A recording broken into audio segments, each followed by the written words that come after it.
So in this Bet365 tutorial video, I'm going to be showing you guys how to place an NFL Super Bowl futures bet here on Bet365 in regards to the Super Bowl champion for whatever year you're placing a bet for. Now, what you have to do is go into your Bet365 account, go to the NFL. So for me, it's actually at the top left right here, right below where it says offers. So I'm going to go ahead and press on NFL.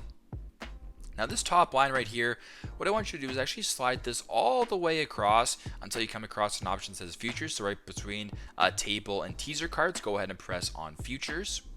Now for me, actually, it says right now that the to win outright is the Super Bowl winner. So if you wanted to go ahead and change that, just go ahead to where it says change. Then you can select whatever prop you're looking for. But since we are looking for the Super Bowl championship, we're going to go ahead and press on to win outright. And then you can go ahead and view all the different odds. So there's the Chiefs, the Niners, the Eagles, the Dolphins. If you go ahead and press on show more, it'll go and show the odds for every single team in regards to winning at the Super Bowl futures bet for this upcoming year. So pretty simple. If you wanted to go ahead and place a futures bet, let's just say on the Chiefs, go ahead and press on whatever team, go to the bottom, press on set wager, and there you go.